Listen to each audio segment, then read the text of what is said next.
Okulendi sala salukia kineneko Kyonso salu toma sala kyo Nata mwinda konso kuma kukaitama Fulu kya kukie sesangi yetate fulu ko Kisesa fulu kya kukisesa Nzila voya vilange wasonga yo Fulu kya kukisesa Masoma mbunzambika kuvana kabila Bantu bena satwalongwamu Mapa zulunge yelenda dikila fulu Kyako kiese sange yetate fulu Kyako kiese sa Fulu kyako kiese sa Nzila voya vilange wasonga yo Fulu kyako kiese sa Timavo uyangalala toma imbila Mwensa kiese kwa baka kampe Kanimbuta kanile kitoma sadisa Fulu Kyaku kiese sa Ngeyetate fulu Kyako kiese sa Fulu kyaku kiese sa Nzila voya vilange wasonga yo Fulu c'est ça. Bonsoir, bonsoir, mes chers frères et sœurs. J'espère que vous allez bien partout où vous vous trouvez. Voilà, ma petite vidéo consiste aujourd'hui au divorce que nous devions faire avec l'identité coloniale. Moi, comme je fais toujours mes vidéos, vous le savez, pour enseigner, pour parler des choses réelles, pour vraiment nous conduire à la libération totale, pour que nous puissions être libres et surtout maîtres de notre propre avenir. Donc voilà ma vidéo en direct Facebook intitulée « Les divorces ». Donc nous devions aujourd'hui divorcer avec l'identité coloniale.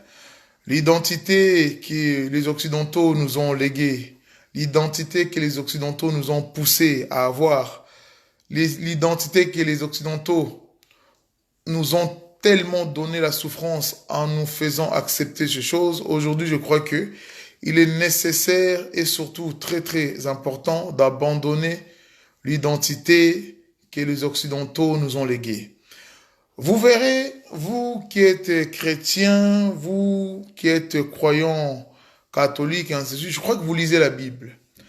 Quand vous lisez la Bible, je ne sais plus quel passage, mais elle est dans la Bible. Vous verrez que quand les enfants d'Israël sont sortis de l'Égypte, on leur a demandé d'abandonner les dieux qu'ils ont trouvés en Égypte, car ce n'était pas leur Dieu. Je crois qu'aujourd'hui, nous devions faire la même chose. Parce que l'identité que les Occidentaux nous ont léguée, l'identité que les Occidentaux nous ont donnée, c'est un frein à notre propre évolution, à notre propre évolution scientifique, politique, dans tout. L'identité que les Européens nous ont laissée, donc le colonisateur, nous ont poussé à avoir, est un frein au plus haut niveau de notre évolution autant que des êtres humains. Dieu, avant d'écouter les enfants qu'il a sortis, soi-disant, en Égypte, je crois qu'il leur a dit, « J'ai fait alliance avec vos ancêtres. L'alliance que j'ai établie avec vos ancêtres, jadis le siècle passé, je pourrais aujourd'hui l'utiliser envers vous. Mais il y avait une petite condition. Ils devaient d'abord abandonner tout ce qu'ils avaient appris, tout ce qu'ils avaient adopté en Égypte pour rentrer en relation avec les dieux de leurs ancêtres. Je crois que nous aussi, nous pouvions aujourd'hui suivre l'exemple même de ces petits passages de la Bible. Nous devions quitter les dieux qu'on nous a imposés à adorer, à croire, à mettre chez nous dans des posters, dans des photos, ainsi de suite. Nous devions automatiquement abandonner ces dieux-là. Nous devions automatiquement abandonner ces dieux-là parce que vous verrez que le Dieu de l'identité donné aujourd'hui aux Africains, c'est un Dieu qui est, on va dire, inactif, qui ne produit rien pour les Africains. Enfin, qui n'a jamais déjà rien produit pour les Africains, à part notre conduite à l'esclavage, à devenir le faible du monde. À part ça, ce Dieu nous a totalement rien du tout donné d'important. Peut-être vous pouvez connaître ça, mais moi personnellement, je n'ai rien vu de ces dieux-là. D'où l'importance aujourd'hui, parce que nous sommes là en train de faire la lamentation, de pleurer matin, midi, soir, mais avons-nous vraiment cherché le véritable problème de l'homme noir en soi? Ça, c'est la question que nous devions nous poser aujourd'hui. Avons-nous cherché les problèmes de l'homme noir vraiment, pas dans le superflu, mais vraiment dans le profondeur de notre problème actuel? Autant que la spiritualité ne marche pas aujourd'hui en Afrique. La spiritualité qu'on nous a léguée. Ça nous rend même ennemis avec nos ancêtres. Et ça aussi, j'ai compris quelque chose. Vous savez,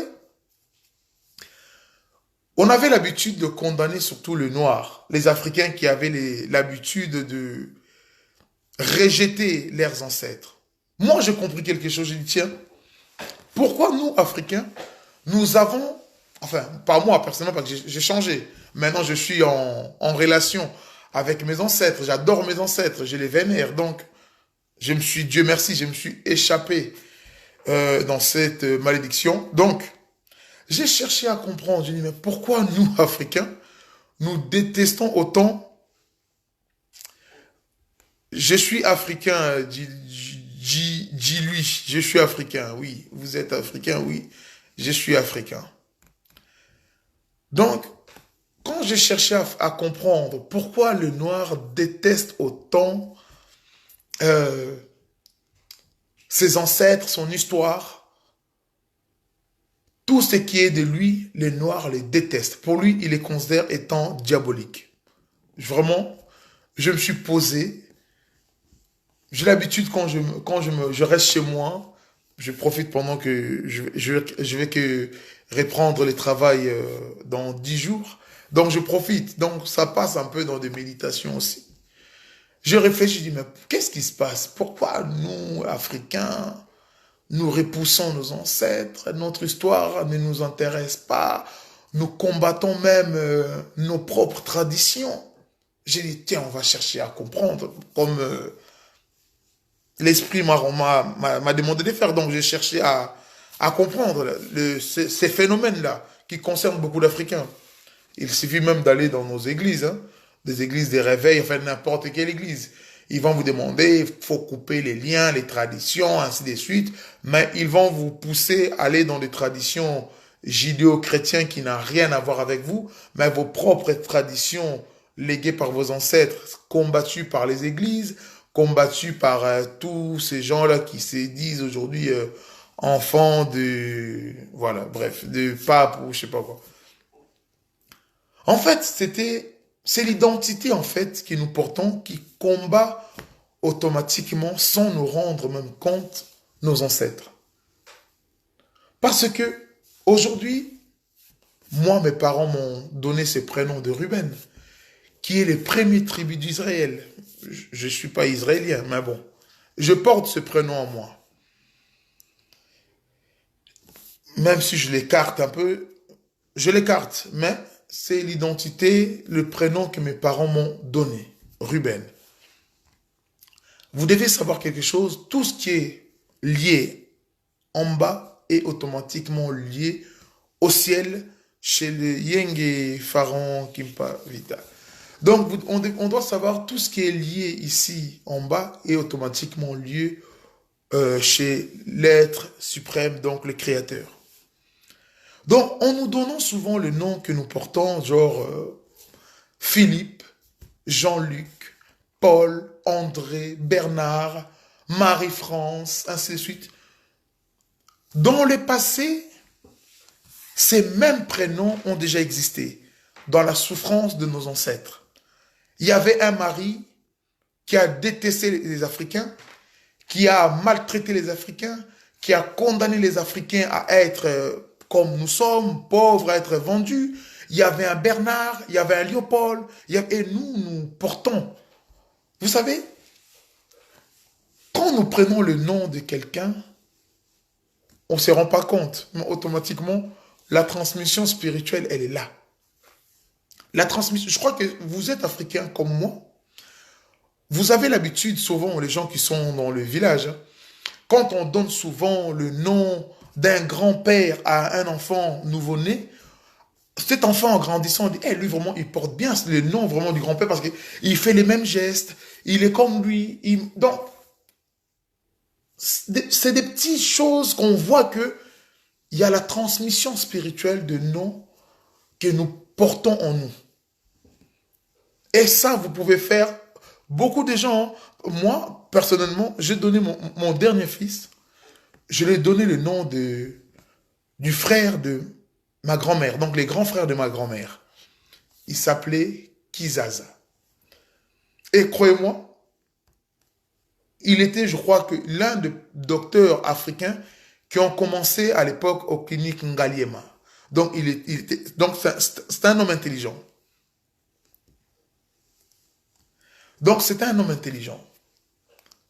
Et moi, j'ai donné son nom à mon dernier fils, Kizaza.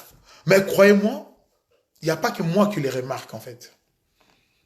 Même mes parents, enfin, ma mère, moi, mon père n'est plus là, ma mère, à chaque fois qu'il regarde mon fils, il dit, mais lui, il est intelligent, ses gestes, sa façon de faire, on dirait quelqu'un qui a déjà vécu, il a 3 ans, mais quand on voit certains de son comportement, sa façon de s'asseoir, sa façon de faire les choses, on pourrait lui donner 20 ans, 30 ans, parce qu'il fait des choses, même moi, des fois, quand je le regarde, je dis, vraiment, ces petits-là, il dit des choses, donc sa façon de faire automatiquement, ça me donne référence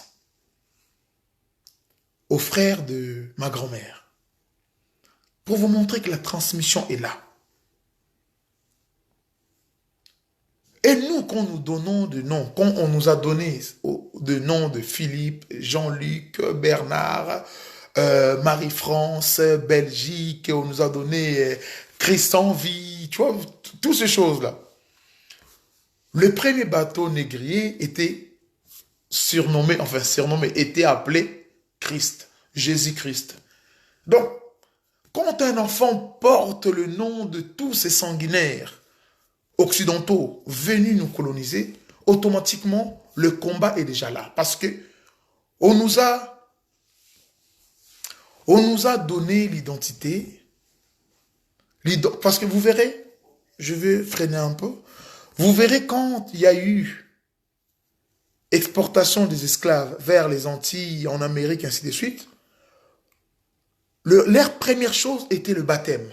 Mais ces gens étaient tellement Dieu, croyants en Dieu, étaient vraiment des croyants parce qu'ils nous ont ramené la Bible, ils nous ont enseigné l'amour d'un Dieu, ils nous ont parlé de toutes ces choses. Mais vous verrez leur comportement quand ils prenaient ces esclaves, une fois arrivés où ce qui devait arriver, ils étaient baptisés. On devait d'abord enlever leur identité. On les a donné des noms que nous connaissons aujourd'hui. Hein. Il y a des Philippe, des noms. Vous verrez si vous prenez les Antilles, les Noirs américains, ainsi de suite, ils n'ont plus d'identité africaine. Il n'y a que leur couleur qui montre que oui, ils ont été déportés il y a des siècles passés. Mais l'identité réellement africaine n'est plus là. Je crois que vous les remarquez par des noms, même par des prénoms. Donc, il n'y a plus rien d'Africain. Et quand les Occidentaux faisaient toutes ces choses, parce que on doit savoir quand même que les Occidentaux étaient, ils sont toujours, parce que eux, ils ont compris la puissance de la spiritualité. Les Occidentaux, oui, les Occidentaux ont compris la puissance la puissance de l'identité, de la spiritualité. Ils savent que si nous les déracinons identitairement, nous pourrions mieux les contrôler. Ils seront de brebis sans défense. Et nous pourrions mieux les contrôler. Et c'est ce qui est arrivé pendant l'esclavage, et c'est ce qui se passe actuellement encore aujourd'hui, partout où l'homme noir se trouve. Pas qu'en Afrique, parce que l'homme noir est maltraité à travers le monde. Vous partez en Asie, les Noirs sont maltraités. Vous partez en Amérique, un bébé noir sort un flingue en plastique, il est tout de suite abattu par la police. Ici, en Europe, nous avons vu les cas d'Adama Traoré, nous avons eu les cas de Théo, nous avons eu les cas de Bounia. Donc, vous verrez que l'homme noir, partout où il se trouve, il est l'homme le plus faible. Et aujourd'hui, je crois que nous devions en nous poser cette question de cette faiblesse. On s'est dit fort, hein, on part dans les salles de muscu, on ramène du poids de 130, 40 kilos, mais arrivé devant un peu plus clair que nous, on redevient bébé, on devient peureux. Donc on ne devient plus cet homme musclé, cet homme fort. Donc, l'identité est quelque chose de très très important, mes chers frères. Beaucoup, ils doivent nous prendre pour des fous, surtout moi. Il y a beaucoup qui m'insultent. Ah, toi, tu iras en enfer. Je dis non. Les gens qui partiront en enfer, c'est les gens qui ont régné Dieu. Parce qu'en régnant son propre identité, c'est automatiquement régner la création. Parce que c'est la création qui vous a donné cette identité-là. C'est la création qui vous a donné ces croyances-là. C'est la création qui vous a donné ces coutumes-là. Donc, en régnant toutes ces choses, vous régnez la création automatiquement. En régnant la création, vous régnez Dieu et Dieu n'est plus avec vous. Il se sépare de vous et tout cela vous conduit automatiquement à l'esclavage. Je vais prendre l'exemple du royaume Congo. Le royaume Congo, au début, avant 1480, le royaume Congo est un royaume puissant, où le roi contrôlait toute l'administration. De l'Angola, en montant, en passant un peu, en prenant la moitié du Congo jusqu'au Congo-Brazzaville, jusqu'au Gabon. Le roi contrôlait tout. Il maîtrisait tout. Sa puissance était tellement extraordinaire, il avait cette capacité de communiquer au gouverneur qui était à plus de 1500 km, il n'y avait pas de moyens de télécommunication que nous connaissons aujourd'hui. Donc, imaginez-vous comment les messages faisaient pour passer d'étape à l'autre, arriver jusqu'au gouverneur de ces villages lointains de notre royaume. Donc, on doit comprendre, le roi, une fois, l'arrivée des Occidentaux chez nous au royaume Congo, en 1481, ils ont fait leur première pénétration vers l'embouchure du fleuve Congo et ils sont restés quelques années ou quelques mois. Ils ont pris avec eux quelques Africains donc du royaume Congo. Ils sont partis avec au Portugal. Ces Africains sont devenus des traducteurs parce que quand ils sont arrivés, il faut le dire, on avait du mal à communiquer. Donc, pour faciliter la communication, en leur retour chez eux en Europe, parce qu'ils sont venus chercher le bonheur, donc ils avaient faim, en venant chercher le bonheur et l'intelligence de pouvoir survivre chez eux, ils ont pris donc ils avaient besoin des moyens de traduction, ils ont pris quelques de nos frères, ils sont partis au Portugal et ils sont revenus après vers le 1482, 83, 84, ils sont revenus avec toujours les mêmes navigateurs, Diego Cao qui est venu, ainsi de suite, et tous ces gens qui vous connaissez dans l'histoire venus au Congo. Vous verrez, Diego Cao n'est pas arrivé tout seul. Quand ils sont arrivés dans notre royaume, ils sont arrivés avec des missionnaires. Des missionnaires sont vraiment arrivés avec leurs bouquins, la Bible, leurs croyances, de croix, de l'eau bénite. Toute leur magie blanche était réunie pour nous endormir. Parce que on doit savoir que le blanc n'a pas fait sa première pénétration en Afrique en 1480 ou 81, mais c'était bien avant. Depuis l'Égypte, il y a déjà eu pénétration des Occidentaux. En Égypte, les Européens, quand ils sont rentrés en Égypte, il y avait un peuple qu'on appelait les Bena-Congo à l'époque. Ils avaient compris que dans ce peuple-là, il y a quelque chose de spirituel. Et c'est ce peuple-là qui fait la force même de l'Afrique. Donc, il y a eu combat, et ainsi de suite. Ils sont sortis de l'Égypte, ils sont descendus le long du Nil jusqu'à aller former le royaume Congo. Certains sont partis en Afrique du Sud qu'on appelle les Zoulous. Tout ça, c'est des mots Congo. Zoulou, c'est dire les gens qui sont venus d'en haut. Bref. Vous verrez que quand ils sont arrivés en Afrique centrale, au royaume Congo, ils avaient compris quelque chose. En détruisant cette population, ce peuple-là, nous pourrions mieux coloniser l'Afrique. Parce que vous verrez qu'une fois le royaume Congo dominé, après, l'Afrique a été partagée comme un gâteau par les Occidentaux. Donc, qu'est-ce qu'ils ont touché en premier quand ils sont arrivés au royaume Congo? Je suis désolé parce que certains vont dire, ils parlent du royaume Congo, oui. Je me permets de parler un peu du royaume Congo parce que je connais l'histoire, donc je m'intéresse à toute l'Afrique, mais je maîtrise plus l'histoire du royaume Congo parce que je suis moi-même du royaume Congo. Donc, c'est pour ça que je prends souvent exemple du royaume Congo. Notre roi Zingankuvu, qui était un roi puissant, qui était un roi qui maîtrisait, qui contrôlait, qui avait la puissance ancestrale avec lui. En 1491, ils ont commencé avant même 1991, ils ont commencé à enseigner un Dieu blanc, aux cheveux longs, aux yeux bleus, c'est lui le sauveur du monde, vous devez le croire, nanana, vous devez vous faire baptiser, changer de nom, prenez l'identité ainsi, mais c'est que on n'a pas, c'est vrai, on n'a pas vraiment réfléchi. Si c'est Dieu-là qui est venu sauver le monde, ben, donc c'est Dieu-là qui nous a créés, selon si nous prenons la logique.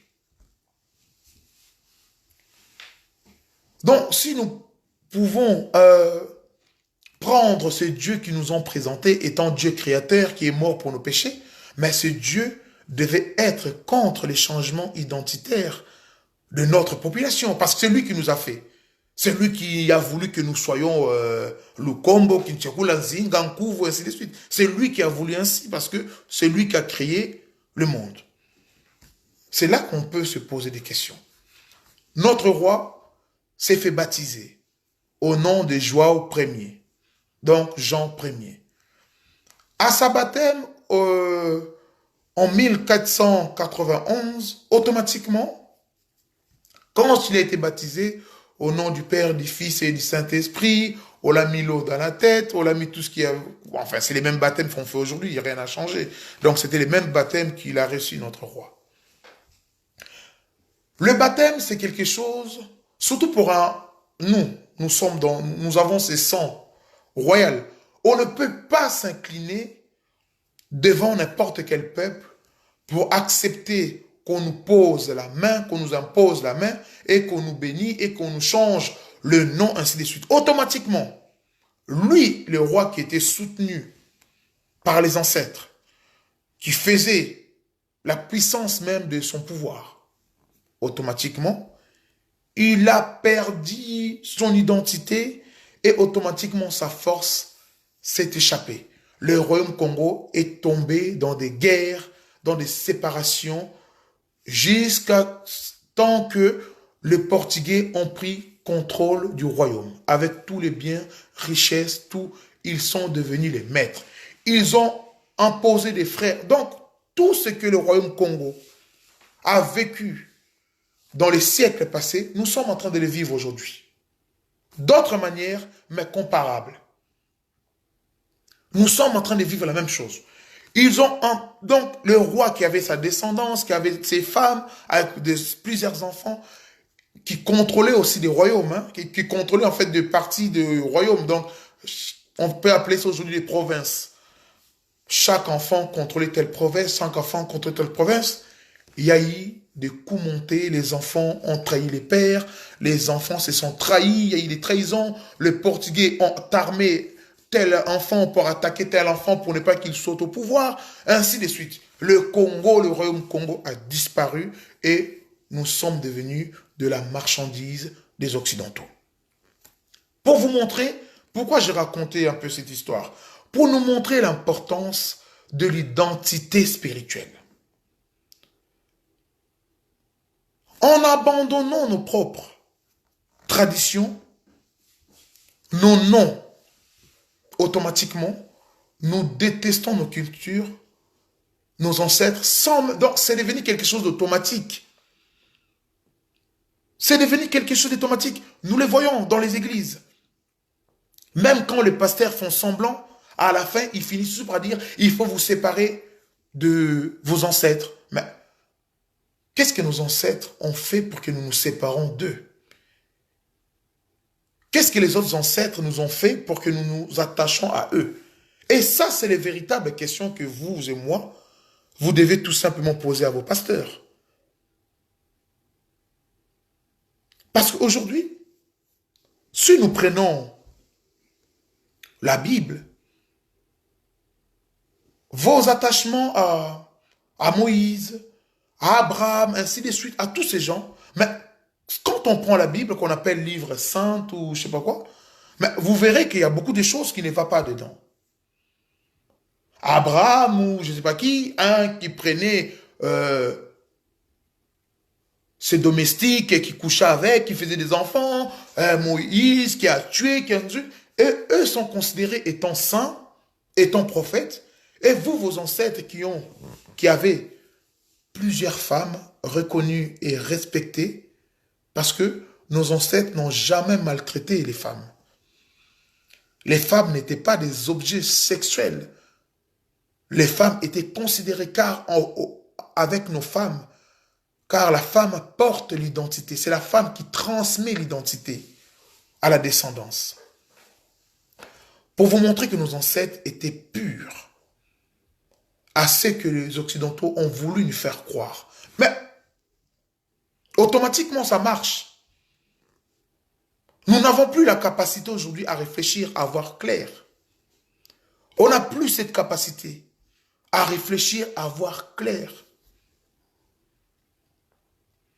Pourtant, aujourd'hui, nous avons tous les moyens possibles pour réfléchir. Nous avons des bouquins, des livres, nous avons aujourd'hui des gens qui enseignent. Mais les Africains ne veulent toujours pas réfléchir. Ce n'est pas de votre faute. Tant que l'identité coloniale ne sera pas abandonnée, nous sommes condamnés à être toujours, à avoir la haine avec nos ancêtres, de détester notre histoire, de ne pas vouloir connaître même notre histoire. Il est quand même bizarre de voir qu'en Afrique, on préfère écouter l'histoire de Charles de Gaulle, qui a fait beaucoup de crimes en Afrique. Mais lui, son histoire, Charles de Gaulle, ou Charles-Louis de Gaulle, lui, son histoire à lui en Afrique, quand un Africain connaît l'histoire de Gaulle, pour lui, il est intelligent, pour lui, c'est un homme sage, pour lui, c'est un homme qui connaît vraiment, donc c'est un intellectuel. Mais l'homme, quand je parle, je prends encore un peu l'exemple du Congo, il suffit de prendre aujourd'hui le Congo, on va prendre l'exemple de Kimbangu. Kimbangu s'est battu pour libérer l'homme noir. Kimbangu s'est sacrifié pour la libération de l'homme noir, pour que l'homme noir puisse récupérer son identité, son histoire, pour que l'homme noir redevienne lui.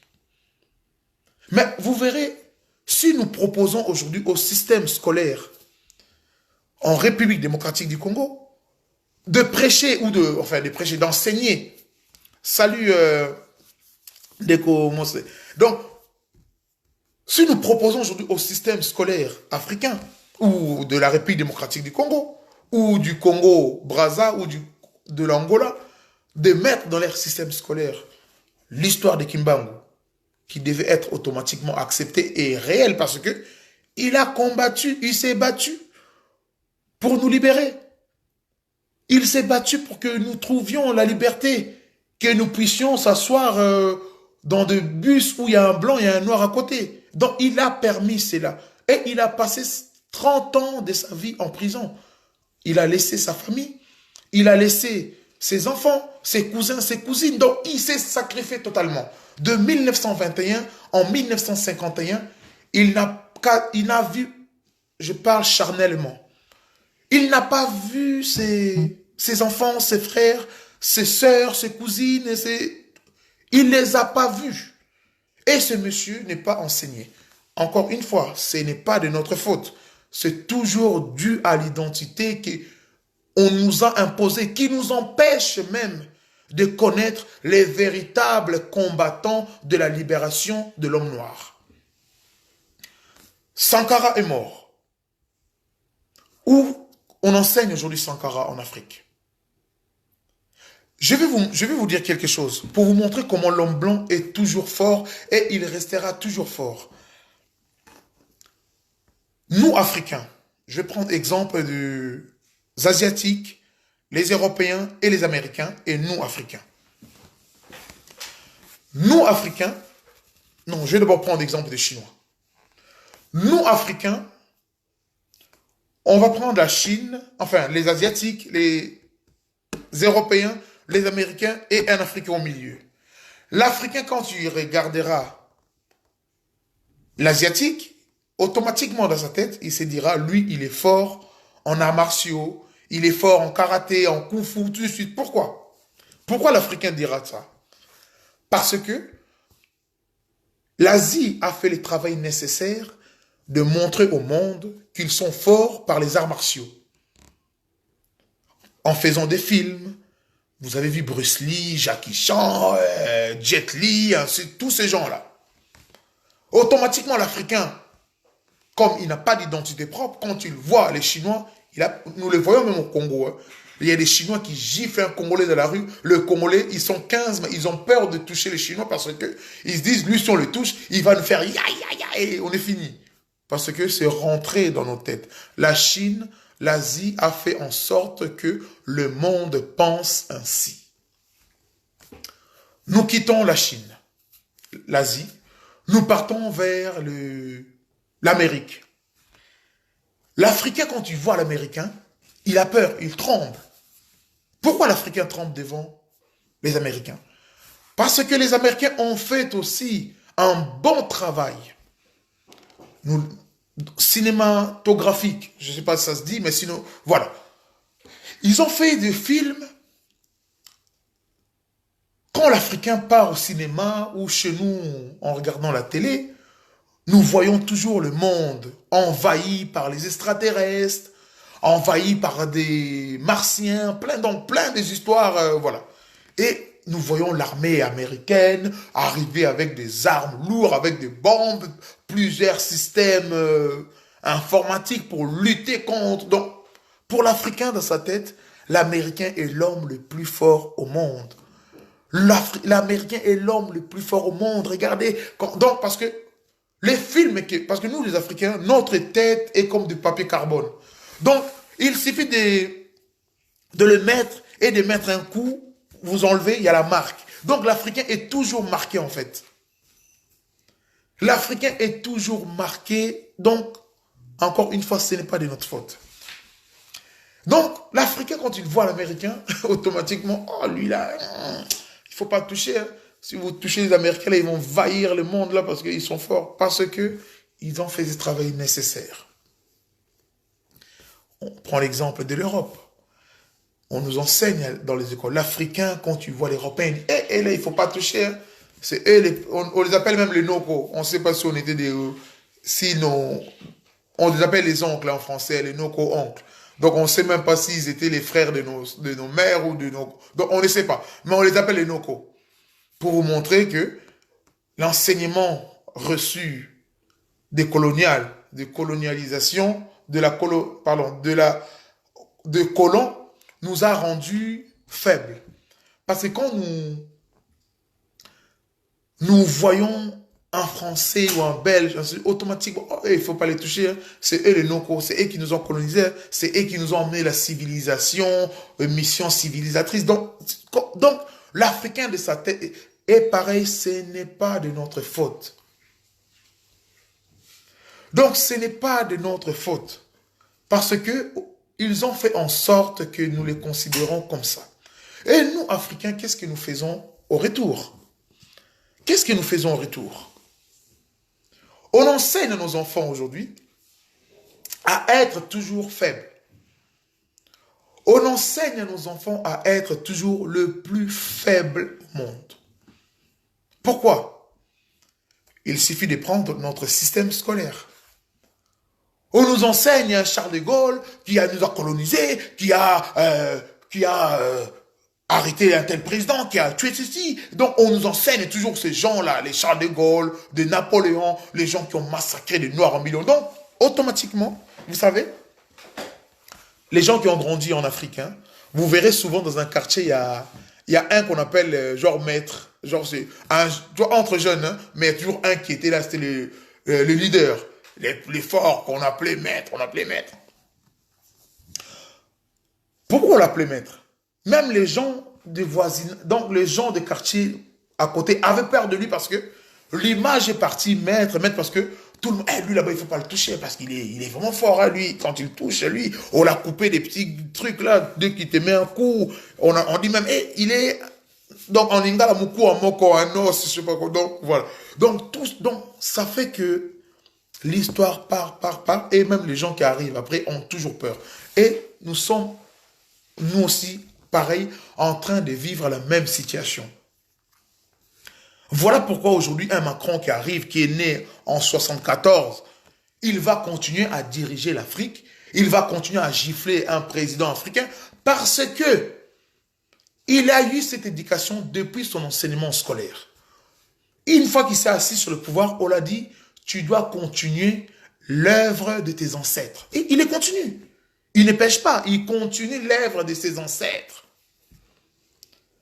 Et nous, au lieu de donner éducation semblable pour que le monde ait peur de nous, nous donnons des éducations de peureux. Donc, il ne faut pas toucher ceci, parce que les blancs, il ne faut pas le toucher. Non. Nous devions arrêter avec ce genre d'éducation. On doit enseigner aujourd'hui, à la génération de l'Afrique, l'histoire de nos guerriers, de nos combattants, de Kimbangu, de Kimpavita, de Nkrumah, Sankara, tous ces gens qui ont lutté pour se débarrasser du mal en Afrique, ils doivent être enseignés. Empêchant la génération future de connaître ces gens-là, automatiquement, nous nous condamnons à être faibles. Nous nous condamnons sincèrement à être faibles. Et c'est ce qui nous fait ce défaut, c'est l'identité que nous portons en nous, qui nous empêche de voir et de réfléchir bien, surtout à notre propre libération. En Afrique, nous avons des terres, de lieux sacrés. Mais vous verrez les Africains, eux non, ils ne calculent pas. Et pour eux, c'est diabolique, c'est démon. Et pour eux, ils ne veulent pas voir ça. Ils courent vers Israël, dans je ne sais pas quel mur qu'on appelle mur de lamentation. Ils vont pleurer, d'abord mur de lamentation, vous allez faire que pleurer, et vous partez pleurer, donc après vous allez continuer qu'à pleurer. Mais ça nous ne concerne pas. Les prières que vous mettez dans le mur, là, On vous a présenté plusieurs vidéos où les ramasseurs, ils passent, ils balayent, ils mettent à la poubelle. Ce n'est pas Dieu qui vient chercher ça, genre, il va les lire. Nous devions divorcer avec l'identité coloniale. Car l'identité coloniale nous rend faibles. L'identité coloniale nous empêche de réfléchir et de voir plus loin. Parce que c'est l'identité qui nous a été donnée. Bonsoir, bénédiction, action. Donc, nous verrons que l'identité qui nous a été transmise, je crois que c'est même l'arme le plus puissant aujourd'hui contre les Africains. Quand moi, je vous impose mon identité, donc je vous impose comment vivre. C'est comme aujourd'hui, je vais prendre, moi j'aime bien prendre des exemples. C'est comme aujourd'hui, je prendrais un lion, une famille de lions, je prends une famille de lions, je les mets dans, je sais pas, dans un genre de cage immense. Hein? Au lieu de leur donner de la viande, car ils sont carnivores, je les nourris avec des herbes, je crois qu'ils ne vont même pas les manger, ils ne vont même pas les garder. Ils pourront peut-être les mettre ensemble pour se coucher ou pour se tourner, mais ils ne pourront pas les manger. Et le corps qui ne mange pas automatiquement devient faible. Le corps qui ne se nourrit pas automatiquement devient faible et meurt. C'est pareil qu'aujourd'hui que les Africains. L'identité que nous portons aujourd'hui, nous sommes comme ces lions enfermés et qu'on nous donne la nourriture, la pelouse pour nous servir à manger. Mais ça ne pourra pas nous aider. Donc nous mourrons. Voilà l'importance aujourd'hui de quitter l'identité qu'on nous donne, qu'on nous a donnée. Il est vraiment important et nécessaire pour notre propre survie, pour la continuité de la race que nous présentons aujourd'hui, la race noire, kamite que nous sommes. Tant que nous serons de Bernard, de Luc, de Paul, de Christ en vie, de Pape, genre de trucs, tant que nous aurons toute cette identité en nous, nous sommes un peuple prêt à disparaître. Nous sommes un peuple prêt à disparaître. Même Dieu ne pourra pas nous sauver. Même Dieu ne pourra pas venir à notre secours. Parce que même quand on appelle Dieu, même quand nous prions, je ne sais même pas si Dieu nous écoute. Je ne sais pas si Dieu nous écoute. Parce que Dieu n'a pas créé que l'homme noir s'appelle Bernard ou Luc ou Jean-Paul ou ainsi de suite. Non. Il nous a donné donc nos propres prénoms, nos propres identités, qu'il fait directement un lien avec le Créateur. Que ces liens, nous devions utiliser. Vous savez, je suis parti, j'ai déjà raconté cette histoire-là. Je suis parti une fois chez... On m'a invité chez nos frères de Bundudia Congo, où les chefs spirituels c'est Mbuta, où les chefs spirituels c'est Mbuta Nemwandansemi.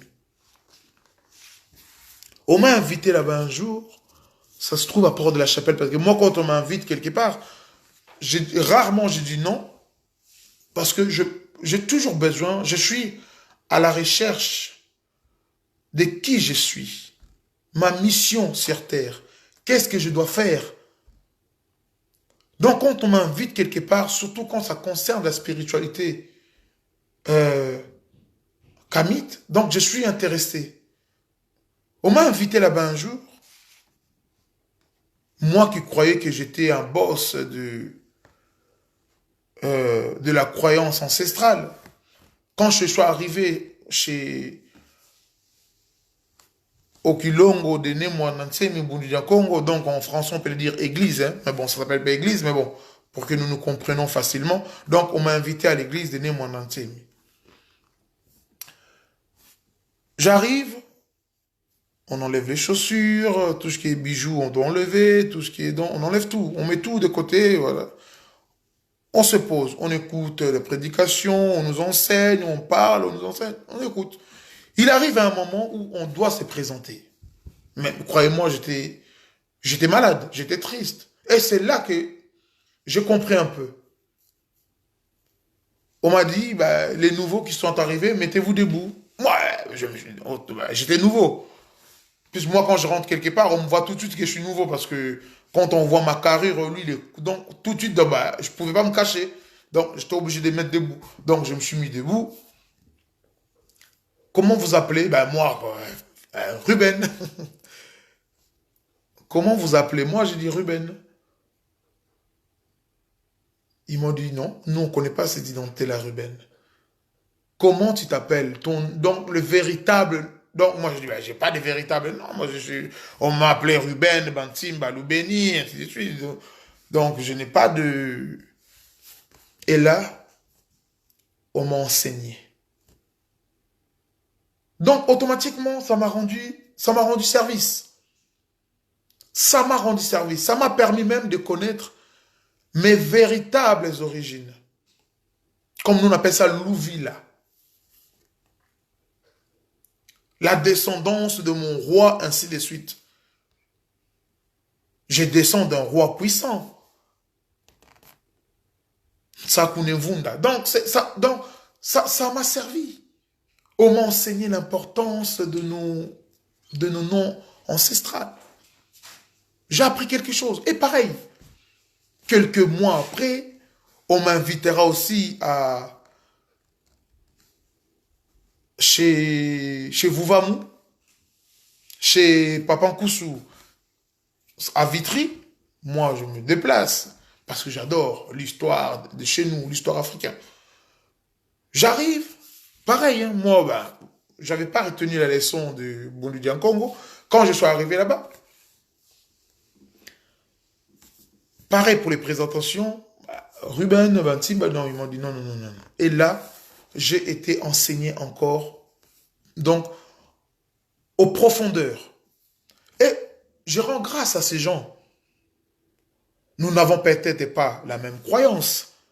Nous n'avons peut-être pas le même lieu de culte. Mais ils m'ont rendu un service immense. En m'apprenant même comment je devais prier, autant que noir, autant que Congo. Et c'est vrai. J'ai vu, pendant que j'ai pratiqué leur façon de se conduire en prière, mais je me vois automatiquement changer et ma connaissance, ma façon de raisonner a commencé à changer et je vois aujourd'hui de plus en plus clair. Avant, je me disais que je voyais clair. Non, j'étais aveugle. Et depuis qu'on m'a enseigné, avant de commencer ta prière, tu dois te présenter à Dieu créateur. Tu dois te présenter. Ben, j'ai rendu grâce à Vouvamu. Je ne suis pas adhérent de Vouvamu, mais j'ai rendu grâce à ces gens-là parce qu'ils m'ont enseigné. Parce que l'enseignement, c'est ça le plus important. L'enseignement, c'est ça qui pourra nous permettre aujourd'hui à être dans le droit chemin. Et ce droit chemin pourra nous donner automatiquement la connaissance encore plus poussée pour matérialiser tout ce que nous sommes en train de voir en esprit. Ils m'ont dit, avant de prier, avant de faire ça, tu dois te présenter chez Dieu, tu dois dire, t'es de quel Louvila, territoire, nanana, donc le nom de tes ancêtres, ainsi de suite. Et c'est vrai. Et c'est vrai. Jésus qui monta au mont d'Olivier, il va prier. Qui est apparu? Ses ancêtres étaient tout autour de lui. Il communiqua avec eux. Tout de suite, ils vont disparaître. Ben, pour vous montrer l'importance des ancêtres. Ils ne sont pas là pour décorer nos pensées. On doit les utiliser les invoquer, parler, communiquer avec eux. Ils ont cette transmission, ils ont quelque chose à nous transmettre aujourd'hui. Et par notre repousse, automatiquement, ça nous empêche de connaître même le secret de la création, de matérialiser science. Donc nous avons un grave problème. Encore, ce n'est pas de notre faute. Ce n'est pas de notre faute, mes chers frères. Ce n'est pas de notre faute. Parce que depuis plus de 600 ans, nous sommes le seul peuple au monde qui a repoussé en bloc ses ancêtres.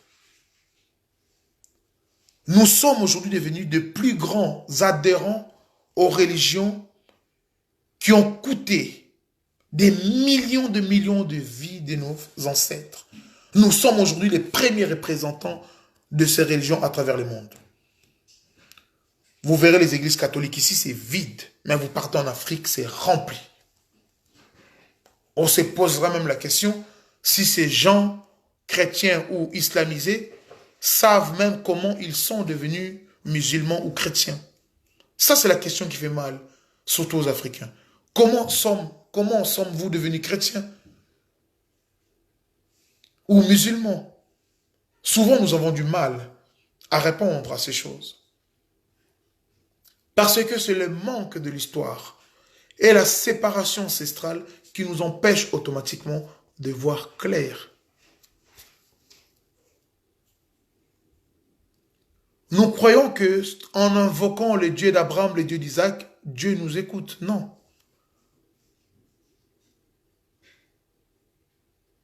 Si vous avez votre puce SFR et que vous appelez, si Orange vous envoie la facture, vous direz, je ne suis pas chez Orange. Comment tu peux m'envoyer la facture? C'est pareil pour notre façon de prier. Nous devions utiliser notre propre réseau de communication avec le Dieu créateur. Il y a un seul Dieu, il n'y en a pas plusieurs. Mais il a créé, donc, c'est comme aujourd'hui, il y a aujourd'hui, vous qui habitez à Paris, vous avez des antennes. Dans ces antennes-là, il y a un réseau SFR, il y a un réseau Orange, il y a un réseau Free, il y a un réseau Choche, il y a un réseau, toutes ces choses. Donc, il y a tous ces réseaux. C'est votre communication. Quand vous vous appelez, quand vous avez votre téléphone SFR, quand vous vous appelez, automatiquement, ça passe par ces réseaux et vous atteignez votre conversation avec la personne que vous voulez appeler. Pour vous montrer qu'il y a un seul Dieu, mais chacun doit utiliser son propre réseau pour communiquer avec Dieu. Nous, on nous a donné notre réseau de communication avec Dieu. Mais nous avons honte d'utiliser notre propre réseau. Nous avons honte d'utiliser. C'est Dieu qui a créé ces réseaux-là de communication. Au contraire, nous sommes un peuple millénaire. Notre croyance, elle est millénaire. Comment pouvons-nous laisser notre première... Donc, c'est la première croyance au monde. Les religions qu'on appelle aujourd'hui, il y a un nom là qu'on appelle pour dénigrer nos religions. Et les religions qui viennent de naître, on appelle ça des religions relevées. J'ai du mal à comprendre. C'est nous qui avons la véritable croyance. C'est nous qui avons. Parce que nos ancêtres n'ont rien changé. Notre croyance, elle est millénaire. Et les autres croyances, ce sont des dérives. Et comment pouvons... C'est comme aujourd'hui, je mets mon enfant au monde et que mon enfant puisse me diriger. Non, c'est impossible. Aujourd'hui, c'est ce qui arrive aujourd'hui aux Africains. Un peuple qui est sorti il y a quelques millions d'années, c'est ces peuples qui nous contrôlent aujourd'hui.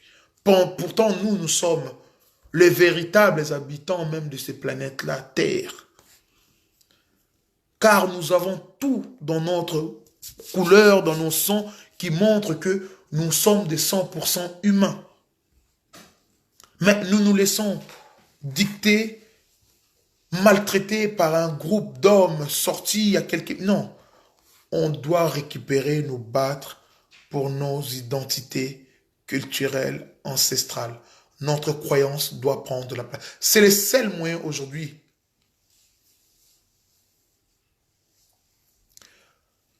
Quelqu'un m'a posé, il y a un seul Dieu, oui, mais pourquoi Tozali et Gokabona? Il y a un seul Dieu, pourquoi sommes-nous séparés? Je pourrais te répondre. Vous savez, l'Afrique est composée, déjà des Africains, et vous partez au Sénégal, il y a des traditions ancestrales. Vous partez en Afrique centrale, il y a des traditions ancestrales. Vous partez à Est, Ouest, partout en Afrique noire, vous verrez, il y a des traditions ancestrales qui sont millénaires, qui sont là depuis qu'ils sont arrivés sur cette terre-là qu'ils vivent. Et automatiquement, quand d'autres peuples arrivent et changent leur mentalité, d'autres deviennent chrétiens, d'autres deviennent musulmans, et sur la chrétienté, d'autres deviennent protestants, d'autres deviennent catholiques, d'autres deviennent orthodoxes, d'autres deviennent donc plusieurs sortes de mêmes filiales de croyances se sont séparées et tout ça donné aux Africains. C'est normal que ça nous sépare. C'est normal que ça nous sépare. Parce qu'aujourd'hui, un chrétien de l'église des réveils voit mal un catholique. Pourtant, ils utilisent leur même bouquin, Jésus, le Fils de Dieu, ainsi de suite. Mais ils ne peuvent pas s'attendre parce que lui, il dit, lui, il est bon, eux, ils sont dans le bon, l'autre dit, les catholiques ne sont pas dans le bon. Vous prenez un noir orthodoxe, il vous dira la même chose. Et c'est ça qui fait la séparation. Donc, quand l'homme blanc nous a imposé toutes ces petites choses en nous, il savait que ça allait mettre la division en nous. Aujourd'hui, vous savez, dans notre pays, la République démocratique du Congo, si nous prenons seulement, nous disons, tiens, aujourd'hui, nous allons mettre, tiens, je vais prendre l'exemple, Bundu Congo comme la religion de l'État. Mais ça sera combattu par 90% ou 95% des Congolais. Ça sera combattu. Parce que on nous a formatés à détester ceux qui racontent notre propre histoire.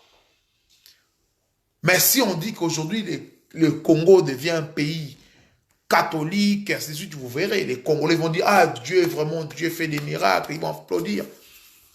C'est toutes ces choses qui font en nous d'être séparés.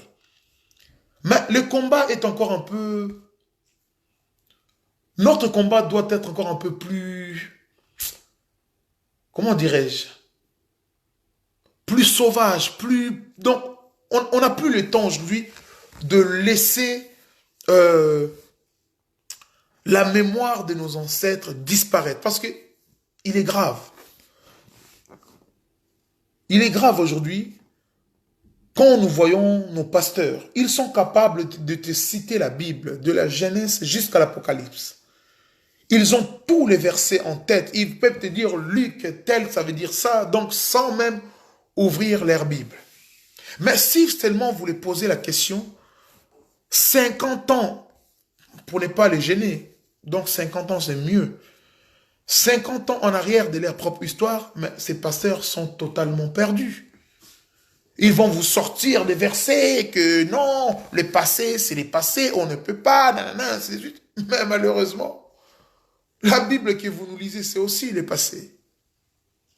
Si le passé de la Bible est important, nous aussi, notre passé, elle est quelque chose de très très important pour nous. Il nous est donné aujourd'hui ce devoir de conserver notre identité. Nous sommes le seul peuple au monde qui n'a plus d'identité. Nous sommes le seul peuple au monde qui voulons vivre comme les Blancs. Voilà pourquoi nous mourons. Voilà pourquoi nous sommes devenus un sujet de moquerie au sujet du monde. Il est triste. J'aimerais bien voir un Chinois qui s'appelle Lukombo ou Kinchekula. J'aimerais bien avoir un Chinois qui s'appelle Lukombo, Kinchekula ou, je sais pas moi, un nom 100% africain. On n'en trouvera pas. Mais nous, aujourd'hui, il y a des Africains qui s'appellent Jing, Untao, Jinping. Non, c'est triste. C'est vraiment triste. L'importance de conserver notre culture, ça doit être dans l'enseignement. Vous verrez qu'ici en Europe, ils misent des millions, surtout pendant les périodes électorales. Ils mettent de l'argent plein de choses pour conserver leur histoire. Est-ce qu'il y a des écrits de notre passé? Oui, il y a des écrits de notre passé. Moi, je pourrais t'envoyer voir déjà notre système mathématique en Belgique. On l'a plus chez nous au Congo. Et dernièrement, chez nous, au Kasaï, ils ont découvert des vases de pharaons. Il y en a 4 normalement, selon l'histoire, mais on l'a trouvé chez nous. Et dans le même Kasaï, ils ont trouvé aussi des coffrages des pharaons. Donc l'histoire est là. Et toutes ces choses, on n'est pas en possession de toutes ces choses. Il suffit d'aller voir notre histoire, les Écritures. Moi, je vous invite à aller à Tervuren.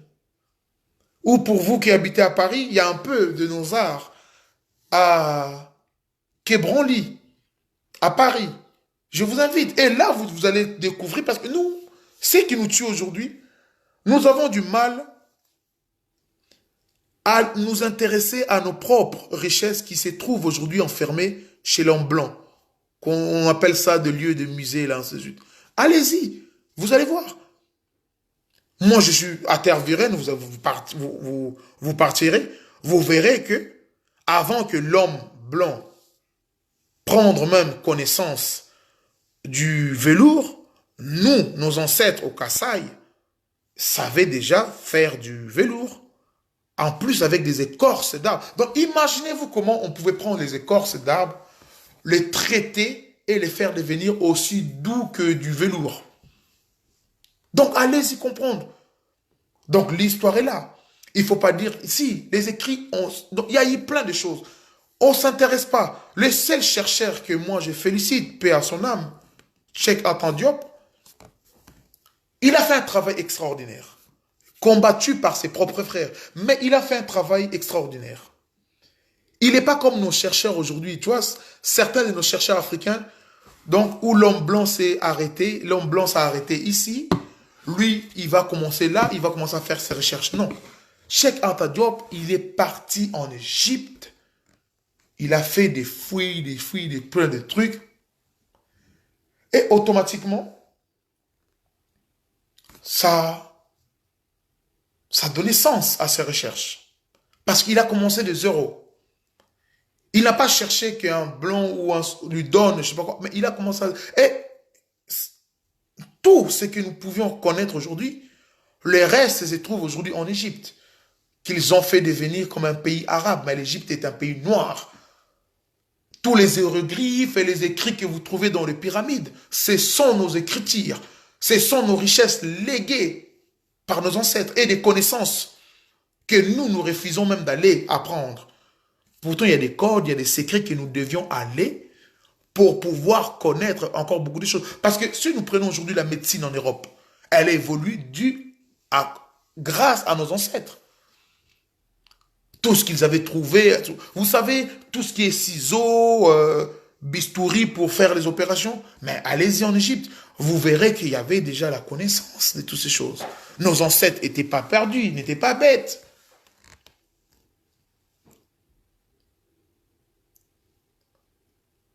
Excusez-moi, je vais prendre mon chargeur 2 minutes.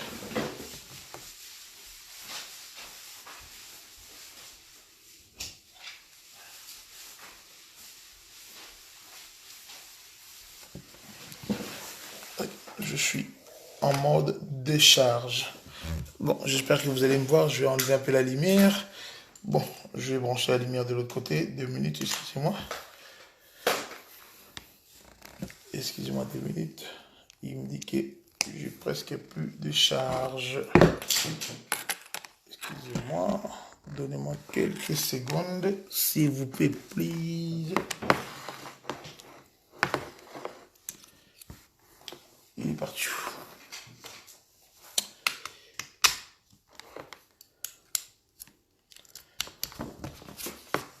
Banantuika piko na mabonde potolo yetumbu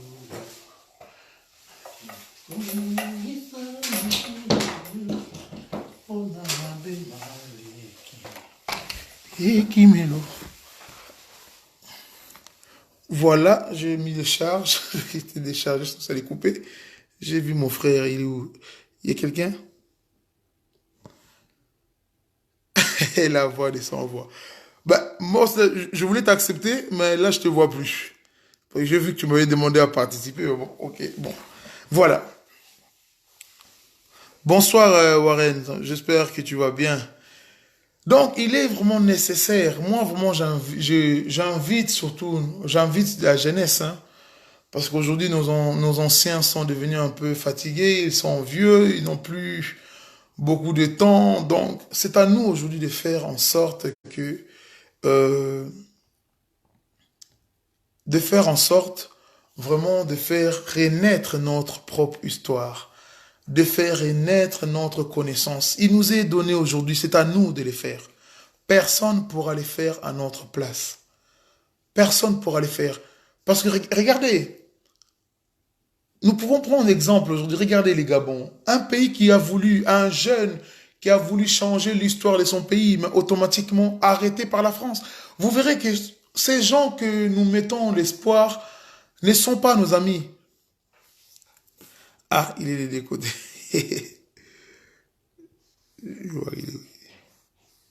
Ce ne sont pas nos amis, c'est des gens mauvais, méchants.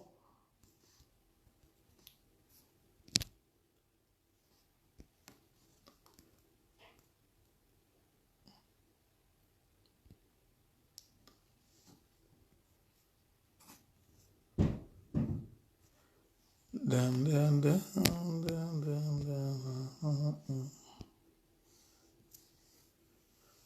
Voilà, ces gens-là ne sont pas ce sont pas nos amis ou nos frères comme nous pouvons les considérer.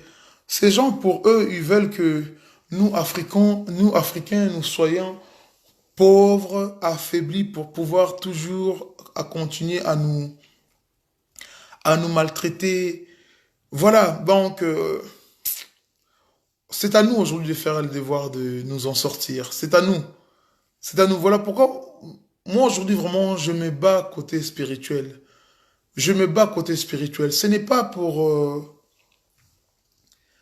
dénigrer nos frères qui sont devenus, enfin, aliénés, comme on les dit. Hein. C'est pas, j'insulte pas, mais bon, nos frères aliénés.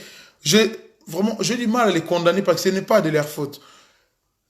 Il y a seulement l'enseignement qui manque, en fait. C'est seulement l'enseignement. Donc, je crois qu'aujourd'hui, il nous est nécessaire parce que nous passons aujourd'hui notre 99% de notre temps dans les réseaux sociaux à, à faire de, à faire de publications inutiles à la société africaine. Nous sommes aujourd'hui devenus euh, des gens qui nous sommes en train de faire la propagande de la bêtise, nous montrons notre propre faiblesse et toutes ces choses doivent vraiment prendre fin. Parce que le siècle que nous sommes en train de vivre nous a été donné pour libérer l'Afrique, pour que nous puissions léguer notre continent à notre futur, un continent fort, puissant, capable de subvenir à ses propres besoins. Nous avons, voilà, quand je regarde mes enfants, automatiquement je dois me battre pour l'Afrique. Je dois me battre pour l'Afrique. Vous savez, à un moment donné dans la vie, nous avions eu plusieurs occasions de nous rendre millionnaires ou, enfin, ou de nous rendre un peu avec de l'argent, mais si nous avons refusé, c'est parce que l'amour de l'homme noir est là. Parce que l'amour de notre continent est là dans mon cœur. Voilà pourquoi nous luttons contre la méchanceté, nous luttons contre toute application qui pourra être lue dans n'importe quelle église, stade. Donc, nous luttons contre toutes ces choses. Moi, j'ai combattu l'église des mamans aux langues comme pas possible parce que C'est une église qui a enseigné la séparation. C'est l'église qui a créé des milliers d'enfants de rue. Donc, nous devions lutter contre ces phénomènes qui est en train de détruire l'avenir de, de notre continent. Toutes ces églises que vous êtes en train de voir, qui est devenu de business, de pasteurs, nous devons lutter contre ce phénomène qui est en train de nous appauvrir aujourd'hui, qui nous empêche même de faire un marche arrière pour pouvoir communiquer avec nos ancêtres. Donc, voilà mes chers, oh, mon portable, il tombe. Donc, c'est à nous aujourd'hui, hein. Donc, réveillez-vous, battons-nous pour renaître notre continent, pour pouvoir donner de l'importance, pour que le monde, déjà, un, nous donne du respect. Donc, nous avons besoin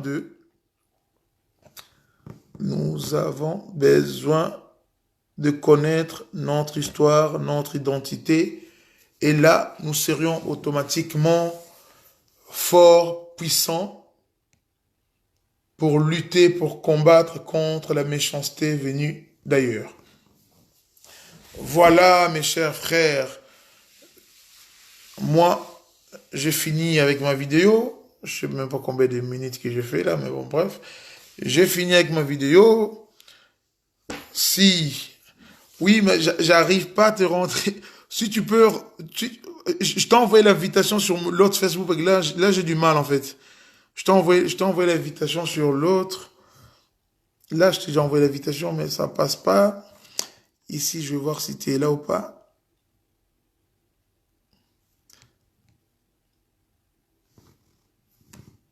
Danamboïk. Attends, je vais essayer de voir. Ah, les problèmes de connexion, là, c'est chiant. Moi, à chaque fois que je fais un truc, moi, c'est toujours la connexion qui part en premier. Donc, allez-y comprendre pourquoi. On ne sait pas pourquoi il n'y a pas de connexion. Voilà, comme là, ma vidéo ici, elle est revenue, elle s'était coupée.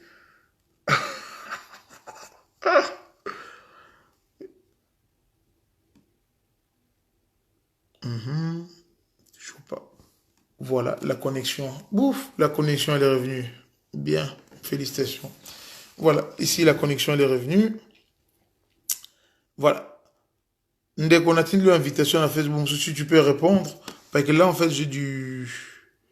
Voilà, là, j'autorise. Ajouter en cours. Normalement, ça devait le faire. Normalement, ça doit le faire. Ajout en cours, connexion. Inch'Allah. Ça marche. C'est devenu très, très difficile à joindre. Non, mais c'est pas moi, hein. Des fois, je vois les invitations, quand j'accepte, en fait, ça passe pas. Ça passe pas, Ndeko. Ouais. Ça passe pas, ça passe pas, ça passe pas. J'étais suivi, mon frère, depuis que tu as commencé. J'étais en train de prendre ma douche, mais j'ai laissé mon téléphone à côté, je te suivais. Euh, je vis, il y a beaucoup de monde qui était en ligne dans tout le décor, tout le monde suivait. Et j'ai lu les commentaires des autres. Le vrai problème aujourd'hui pour nous, les Africains, comme tu viens de dire, d'énoncer à cette identité-là, l'identité, si je dirais, du colon, si je le dirais comme ça, c'est pas vraiment ça notre vraie problématique. Aujourd'hui, Mhm. le problème en Afrique, c'est l'Africain lui-même, au fait. C'est l'Africain lui-même qui aime ressembler aux Blancs. Tu vas voir, nous sommes en Europe, nous utilisons tous, si tu essayes de voir, nous utilisons le Caro Light juste pour mieux partir. Vous allez voir dans de boutiques exotiques, là, tout le monde achète du Caro Light. Tu veux être beau, tu veux être clair. Bah, c'est ça le problème. Après, quand tu as parlé de l'identité, moi, je directement revu l'interview de notre cher grand frère Charles Luntadi, là, qui a postulé à la présidence, que je souhaite beaucoup de bonne chance. même s'il ne sera pas président de la République, mais au moins, il a osé, c'est déjà une bonne chose. Il avait Mhm. des trucs très importants quand il est passé à la RTNC, la chaîne nationale. Ouais, ouais. Qu'est-ce qu'il a dit? On lui a posé la question sur l'éducation. Il a dit, bah non, moi, d'après ma vision, c'est ce que on ne va pas abandonner les Français. Les Français vont être là. Ça sera l'une de nos langues de communication. Mais au moins, la langue nationale de communication doit être une langue de chez nous. Nous avons 4 langues nationales, le français, le lingala, le swahili, Mhm. le chiluba et le kikongo. On peut en choisir une. Ça peut faire l'affaire. Mais même les journalistes lui regardaient bizarrement, mais comment quelqu'un peut penser comme ça? Mais vas-y, le français, c'est pas notre langue. Moi, j'en Bah, parle parce qu'on m'a imposé le parler à l'école. Je devais apprendre avec les Français. J'ai eu les lacunes depuis l'école maternelle jusqu'à ce que je finisse mes universités. Parce qu'il y avait des mhm. trucs que je ne comprenais pas, des choses que je ne comprenais pas, que je devais tout le temps aller dans les bibliothèques, les dictionnaires, voir, revoir, revoir. Voilà. Tout ça. Une langue, c'est toute une culture. Une langue, c'est toute une culture. Alors, comment expliquer, vous êtes en Afrique, votre langue est la langue européenne, quelle, quelle sera votre culture? Bah, européenne, automatiquement. Voilà. Voilà. C'est ça. Nous perdons les valeurs comme ça sans les savoir. Et voilà, aujourd'hui, on est en train de se battre. Voilà, tel sera président, tel sera président. Après, si Chadari ou le fils à Tshisekedi ou Fayoulou, qui pourra changer les systèmes? Ah, il est pas borné, hein. Voilà. Qui pourra changer les systèmes? Parce que les systèmes restent le même, ça ne va pas changer. Tozotanga na mboka na biso na monoko ya bapaya, na système ya bapaya. On apprend la science. La science n'est pas Automatiquement, on est dominé. créée ailleurs, mais nous voulons faire développer notre pays avec cette science-là. C'est impossible. En 1960, le taux d'intellectuels, je ne crois même pas qu'il y avait plus de 10% dans l'étendue de la République démocratique du Congo. Mais ces gens-là ont combattu l'homme blanc, ils ont chassé l'homme blanc. Aujourd'hui, je pourrais dire même en République démocratique du Congo, plus de 60% sont intellectuels aujourd'hui. Qu'est-ce qu'ils Hum. font? Ils font quoi? Ils sont en train de Oui. patauger. Ils font du surplace. Moi, je fais la fiscalité au Congo. Je suis licencié, excusez-moi, en fiscalité. En 1969, jusqu'en 73 ou 13-14, les budgets de l'État congolais étaient constitués des ressources propres à plus de 90%. Aujourd'hui, le budget de l'État congolais est constitué de 45% des ressources propres et de 55% des emprunts, dettes et consorts. Comment voulez-vous que tous allons pouvoir et à Bissau? Les pouvoirs ne peuvent jamais nous appartenir. Le peuple va crier, le peuple va faire le marche, le peuple va tout faire. Jamais ça va nous revenir tant que nous ne savons pas encore nous prendre en charge. Je lis quelqu'un qui a écrit là tout à l'heure, est-ce que notre histoire est écrite? Bah oui, bien sûr. Notre histoire est écrite par les fils du pays, mais nous ne voulons pas lire. Oui, ça, c'est notre problème. Là, ça, Il y c'est notre problème, a ça. aussi l'histoire du kimbanguisme. L'histoire du kimbanguisme est à 90% l'histoire d'Isaïr, l'histoire de l'indépendance, où la chose a commencé. Mais les Congolais, quand tu lui parles de Diangenda, mais c'est quoi là? C'est un sorcier, c'est un magicien. Tu as vécu Diangenda, tu l'as connu. Voilà. Le père de l'indépendance, Simon Kimbangu, les plus vieux prisonniers du monde. Mais tu vas parler aux Congolais, un Congolais va te dire non, voilà, les plus vieux prisonniers du monde, c'est un Nelson Mandela. Et tu as parlé des prénoms et tout. Va voir Mhm. chez les Sénégalais, les Maliens, je ne sais pas, tous les West Af là. Okoyoka Moussa, Moussa, Sissoko, Amadou, c'est dans toutes les familles. Les Mamadou, c'est dans toutes les familles. C'est que chez nous, nous sommes le plus complexé du monde. Oh, comment tu t'appelles? Je m'appelle Jean-Claude. Mais comment ça va se Non, mais c'est ça, c'est ça, c'est ça, hein? Ah oui! Et tu vas voir, mon tapoti moi nae, a opé combo au Sarkozy. Ouais, Mais j'ai vu Sarkozy, j'ai vu Sarkozy. on est Non, mais africains. c'est un problème, là. C'est vraiment un grave problème. On doit vraiment essayer de. Je dirais même pas les Africains, moi je dirais vraiment les Congolais, parce que les vrais problèmes, c'est nous. Franck Fanon, je ne sais pas d'où il a sorti ces trucs-là, dire l'Afrique a la forme d'un revolver, dont la gâchette se trouve au Congo. Si les choses changent aujourd'hui au Congo, toute l'Afrique va prendre son envol. L'Afrique va décoller. Mais les problèmes, les Congolais est endormi. Je suis en train de regarder aujourd'hui une vidéo que tu as mis là, un pasteur qui fait pousser la jambe d'une jeune fille. T'as vu la vidéo? Même Jésus-Christ, Jésus n'a pas appelé n'a pas appelé n'a pas fait des choses comme ça. Il appelle la jambe, vas-y, viens, viens, viens. Non, toi j'ai dit, stop, stop. Mais c'est quoi ça? Et tu vas voir les Congolais applaudissent. Mais Oui, mais voilà, parce que nous sommes un peuple qui aime les spectacles. Les spectacles, c'est ça écoute qui. cette chanson.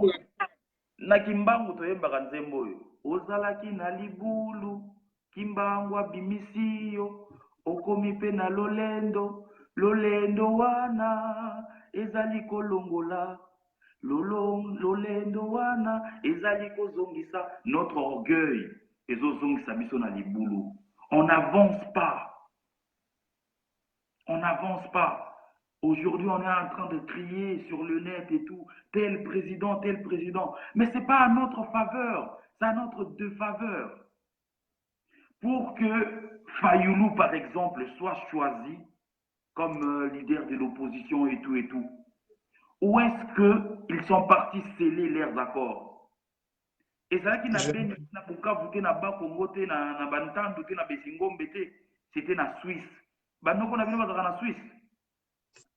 Qu'est-ce que vous êtes en train de partir chercher là-bas? Voilà. La solution est entre vos pieds. La solution des Africains, c'est son histoire. Son histoire, c'est qui? C'est Simon Kimbangu. Simon Kimbangu a dit aux Blancs, vous quitterez ces terres d'Afrique pour rentrer chez vous. L'homme noir sera professeur d'université, docteur, médecin, comptable, président, ministre, et voilà. Nous, on ne veut pas entendre cela. Nous, on veut, non, voilà, Donald Trump a envoyé les troupes, ils sont au Gabon. Dès que Kabila va faire ceci, ils vont atterrir, ils vont. Voilà, c'est tout ce qu'on veut. Cependant, c'est de n'importe quoi. C'est de n'importe quoi. Tozana nyonso na maboko na biso. Tozana nyonso na maboko na biso. Le vrai problème, c'est nous. Voilà, on dit non à ceci, à ceci, à ceci. Petit point, point barre de changer l'histoire. Bon, on va commencer par quoi? Bah, to bandanine, to bandana, oh yasi makasi, to salanine. Mon frère, je suis en France quand je fais les parcours, parce que maintenant je vis à Nantes, quand je quitte Nantes pour Paris et que je suis en train ou en voiture. Tu vois, l'air terre n'est même pas fertile. Ils le cultivent. Ils ont des champs, ils ont voilà, des élevages et tout. Chez nous, on a tout ce qu'il faut. Tu vas traverser la forêt de Kinshasa, Tinaba, Congo, Okomona Bilangate. Vous ne cultivez rien. Vous voulez tous aller au bureau. Mais vous allez faire quoi au bureau? Pour que la Chine soit la Chine qui ne connaît pas par où la Chine a commencé. Mais les Africains, par quelle langue on veut qu'on vous parle? Je suis en train de regarder avec tout ce qui se passe au Congo. Sur Facebook, les Aïrois et les Aïroises faire de scènes pornographiques. Excusez-moi de les dire, parce que j'ai été choqué Mhm. C'est les Congolais qui vont faire des choses comme ça. Je parle de Facebook, sur YouTube, n'allez pas parce que tu vas voir des trucs, tu ne vas pas te retrouver. Ça sert à quoi des millions des églises qui se retrouvent chez nous au Congo aujourd'hui? Qu'est-ce que ça sert? Donc on comprend carrément les églises évangéliques est venues s'aimer une mauvaise sémence en République démocratique du Congo. La population a tellement consommé et la population ne croit plus. La population se tourne contre l'Église. Les gens qui vont venir remplir les églises le matin du dimanche, ce sont les mêmes gens qui ont rempli chez Temba, Black and White, le club, tout ce que tu veux de Kinshasa la nuit de samedi.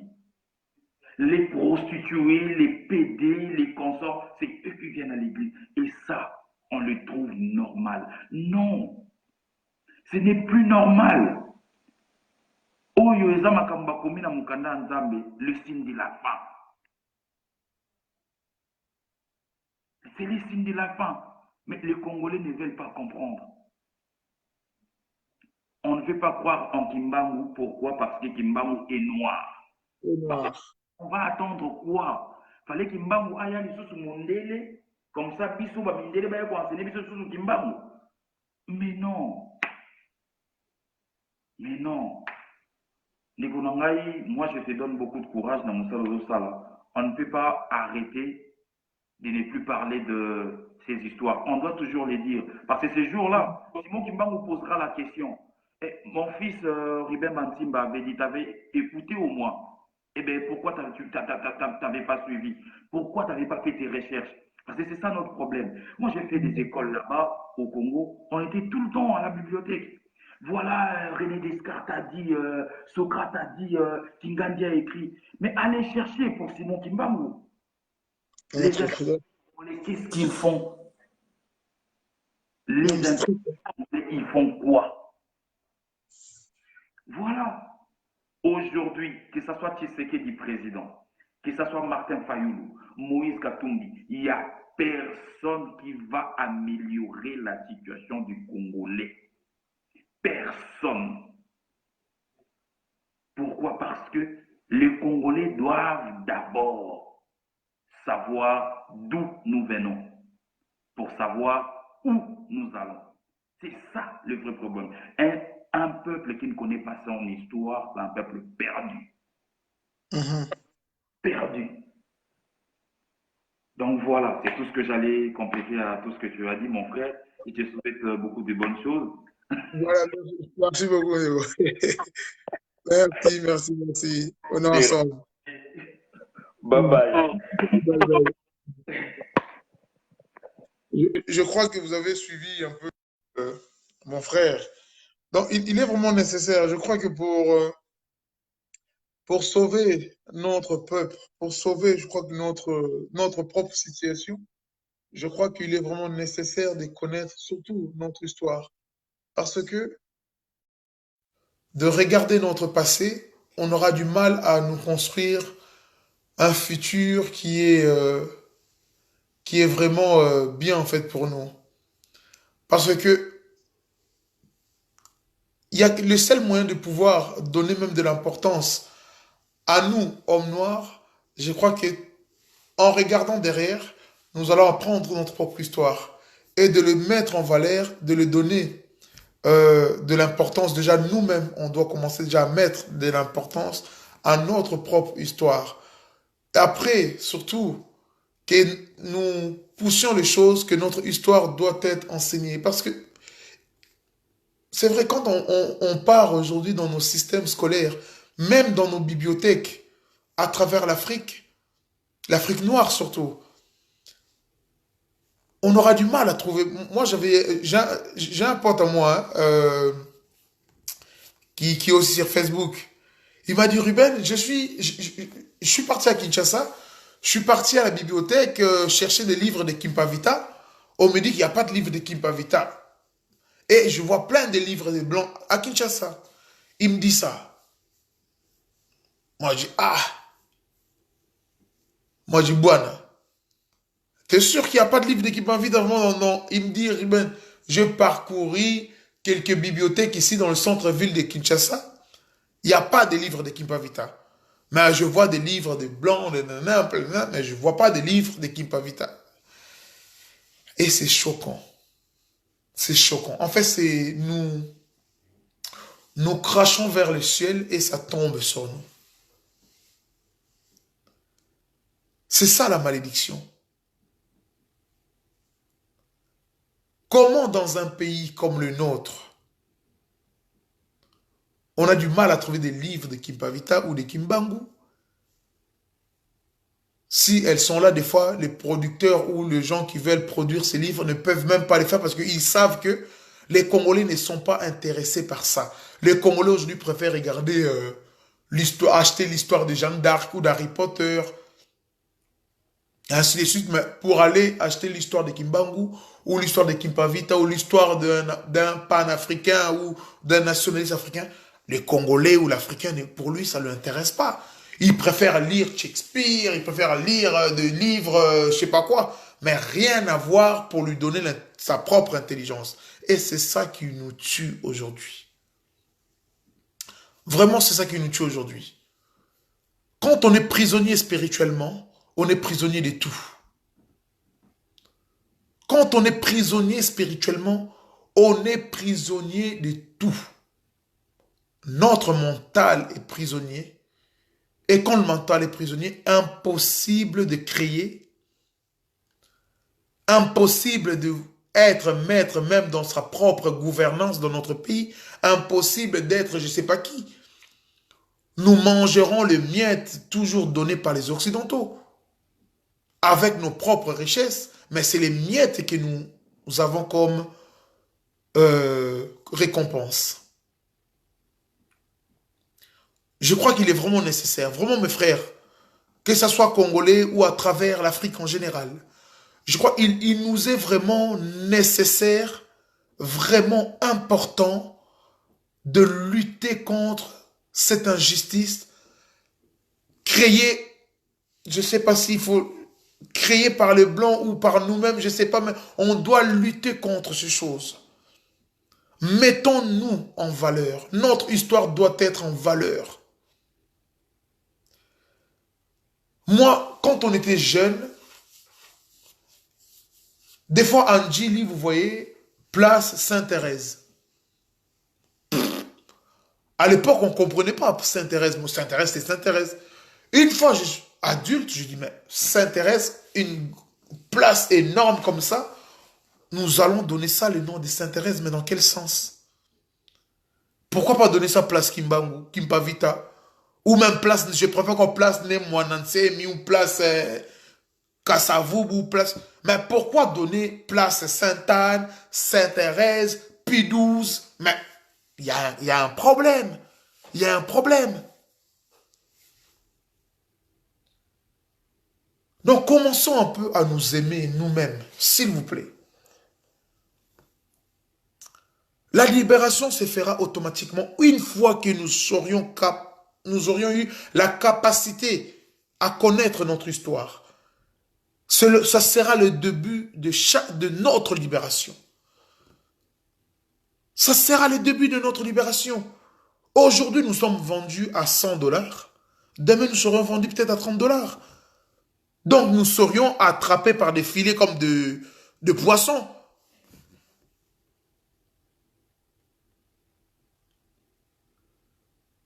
L'homme noir, partout où il se trouve, il est esclave.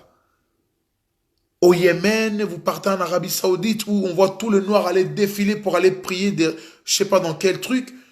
Mais derrière ces briques-là, il y a vos frères qui sont là, qui souffrent par ces gens qui vous appelaient frères musulmans.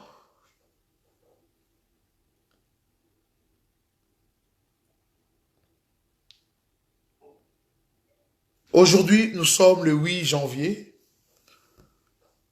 Le 8 janvier, il y a notre sœur Clarissa, elle s'était fait tuer par un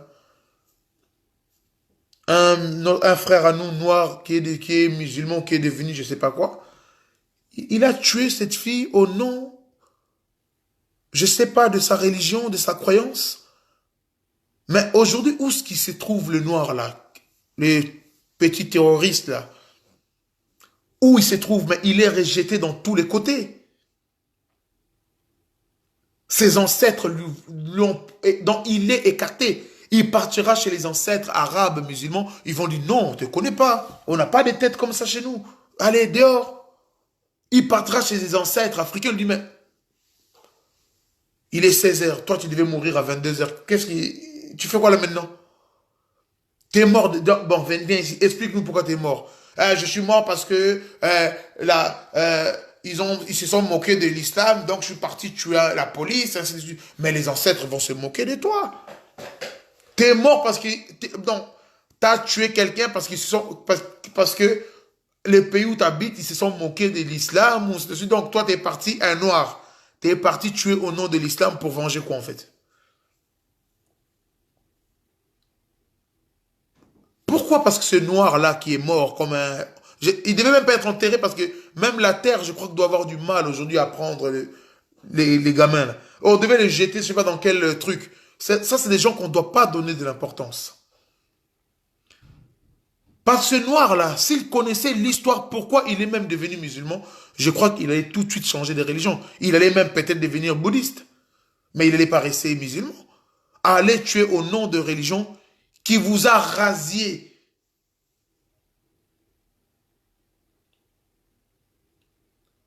Les Africains, quand les Arabes venaient prendre les Africains comme la marchandise, les femmes étaient, je ne sais pas comment on appelle ça en français, donc on coupait tout, les hommes ont coupé tout pour les empêcher de se reproduire. Imaginez la souffrance sans anesthésie, s'il vous plaît. Et toi, tu vas tuer. Vous savez, si nous étions en possession de la connaissance de notre histoire, croyez-moi, nous allons donc en bloc rejeter toutes ces religions qui sont arrivées en Afrique. Toutes ces religions vautouriens arrivées en Afrique. On devait, donc si nous étions en capacité de connaître notre histoire, nous allions jeter en bloc toutes ces croyances.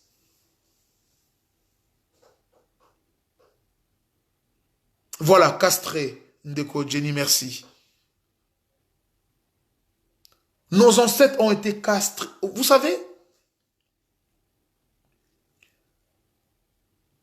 je peux combattre un noir musulman ou un noir aliéné dans le christianisme, mais je ne peux pas combattre un musulman parce que lui, il est dans son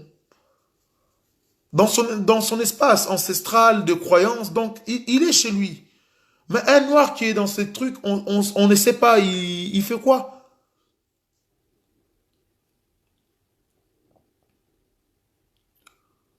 Aujourd'hui, la Bible que nous lisons, nous savons que l'histoire de la Bible était écrite par nos ancêtres. Parce que vous verrez, la plupart de toutes les écritures, papyrus, hiéroglyphes, tout, ont été retrouvés dans les pays noirs, pris en otage par les Occidentaux. Ils ont fait qu'est-ce qu'ils avaient à faire? Ils ont modifié l'histoire. Ils ont mis les noms de Jean, Paul, Luc, donc ils ont transformé notre propre histoire pour mieux nous contrôler, pour nous maintenir dans l'état spirituel des hommes incapables de se prendre en charge. Nous avons compris aujourd'hui, mais nous avons aujourd'hui besoin des intellectuels pour nous donner, faire des recherches, pour réécrire l'histoire de notre livre sacré. Mais on ne voit personne aujourd'hui. Nous sommes tellement attachés à un pôle fictif, nous sommes tellement attachés à des noms fictifs qui composent la Bible, ça nous rend aujourd'hui incapables de dire, tiens, Paul là, c'était pas Paul, c'était peut-être Lukombo, Ntimba ou je sais pas. On a du mal parce que nous sommes, donc, on nous a désintéressés de notre propre histoire. Il est nécessaire, mes chers frères et sœurs, partout où nous nous trouvons, nous devions lutter contre la bêtise aujourd'hui de l'homme noir. Nous devions lutter contre la bêtise de l'homme noir. Nous le voyons aujourd'hui. J'ai publié quelques jours que je ne devais même pas les publier parce que je n'ai pas l'habitude de mettre des vidéos comme ça sur mon Facebook. J'étais obligé de les mettre parce qu'à un moment donné, nous devions nous présenter des miroirs en face pour dire, voilà, le problème est là. La vidéo que j'ai publiée tout à l'heure ou hier, je ne sais plus, où les jeunes Congolais ils étaient dans la boîte, je ne sais pas dans quelle boîte, en train de chanter des insultes envers, bref, ils étaient en train de dire des insultes, mais c'est triste. C'est vraiment triste d'arriver à voir ces choses. Le réseau sociaux aurait dû nous aider à prendre connaissance, à nous partager quelques manquements qui, ah ben tiens, il manque ça, je prendrai ça chez maman Jenny, il manque ça, je prendrai ça chez mon frère Mossé, il manque ça, je prendrai ça sur... Donc, le réseau devait nous servir à ça. Aujourd'hui, nous sommes aujourd'hui, quand il y a quelque chose, où mon frère tout à l'heure a parlé de pornographie, des Congolais qui font aujourd'hui de la pornographie, et il les partage fièrement sur les réseaux sociaux, partout. Ces vidéos sont partagées par millions, comme si ça plaisait à tout le monde. Nous, Congolais, nous, Africains, nous n'avons plus besoin de ce genre de bêtises. Nous voulons des choses intellectuelles parce que nous avons besoin pour pouvoir sortir notre continent de la souffrance qui a beaucoup duré. 600 ans, c'est trop. Il n'y a que nous aujourd'hui qui pouvons aider notre continent. Il n'y a que nous aujourd'hui qui pouvons subvenir aux besoins de notre continent. Attendez pas la main, je ne sais pas de quel Dieu qui descendra pour faire quoi. Ah non, non, oubliez. Le changement viendra de nous. Luttons contre certaines bêtises, vous verrez que l'éducation du peuple se fera automatiquement. Quand ils verront que leur publication n'est plus regardée, n'est plus partagée, ils vont arrêter ces bêtises et nous allons passer à autre chose. Nous sommes à l'heure de divorce. Nous devions divorcer avec tous les antivaleurs. Nous devons divorcer avec tout ce qui nous pousse à être faibles. Retrouver les véritables nous, les Kimuntu. Notre esprit. Kamit. Je crois que là, nous pourrions dire oui, nous avons fait du bon travail. Un jour, la question nous sera posée. Même après notre mort, les ancêtres nous poseront la question. Qu'est-ce que vous avez fait pendant votre passage sur terre? Combien de gens avez-vous éduqués?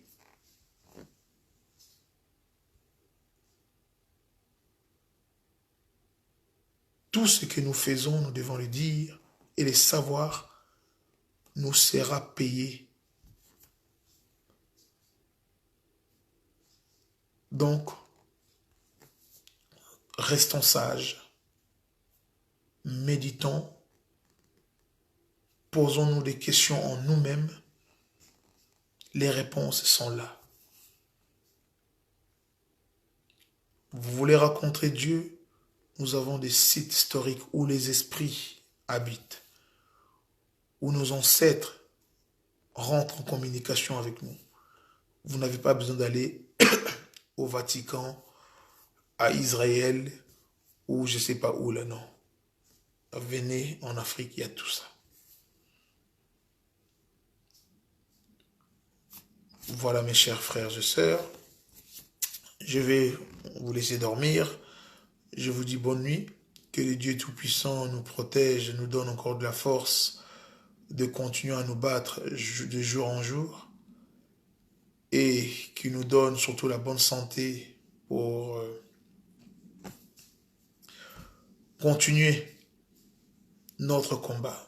Parce qu'un corps malade ne peut plus ou ne peut pas se battre. Donc nous avons besoin que notre corps soit toujours en forme et notre esprit suivra avec. Et je vous dis bonne nuit. Allez, encore. Matondo na bino. Bola malamu. Allez, bye bye. Nzamba zana bino. Tata Kimbango zana biso nyoso tu. Allez, à plus. Bye bye.